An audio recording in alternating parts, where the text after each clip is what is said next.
तुम्हाला राज्यसभेची उमेदवारी मिळाली आहे, काय भावना आहे तुमची?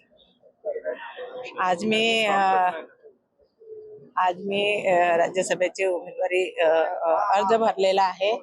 याकरिता मी आपले देशाचे पंतप्रधान आदरणीय नरेंद्र मोदी साहेबांचा, त्याच प्रकारे आमचे केंद्राचे नेते अमित शहाजी, आमचे नितीनजी गडकरी साहेब, त्याच प्रकारे राष्ट्रीय अध्यक्ष नितीन नवीन साहेब, सर्व केंद्रीय नेतृत्वाचा मी आभार मानते।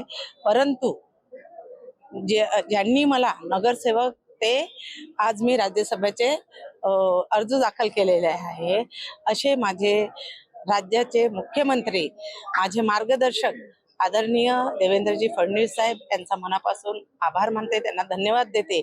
त्याच प्रकारे राज्याचे आमचे अध्यक्ष रवींद्र चव्हाण साहेब, आमचे पालकमंत्री चंद्रशेखरजी बावनकुळे साहेब, आपले पूर्ण खासदार आमचे, त्याच प्रकारे पूर्ण आमदार, सगळ्यांचं मी इथे आभार मानते। आणि पाहायला गेलं तर आता 8 मार्च रोजी महिला दिन येतोय, तर मुख्यमंत्र्यांनी आपल्या सरकारने महिलांकरिता सगळ्यांना माहित आहे की एक लाडकी बहीण योजना जे महाराष्ट्रात सुरू केली आहे, सगळ्या बहिणींच्या बरोबर मी एक लाडकी बहीण आहे, ज्यांच्याकडून मला आज त्यांनी मोठं हे गिफ्ट दिलं आहे लाडकी बहिणीला।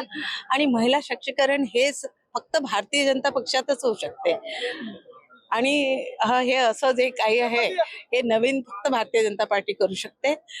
एकूणच ग्राउंड लेवलचा तुम्हाला बऱ्यापैकी अनुभव आहे, याचा फायदा तुम्हाला नगरसेवक पण होती, मी केंद्रातही काम केलेलं आहे, म्हणून मला पूर्णपणे माहित आहे की मी एकदम जबाबदारीनं काम करेल आणि समाजाला न्याय देईल। तुम्हाला शुभेच्छा। तर आपणच एकूणच बातचीत केली।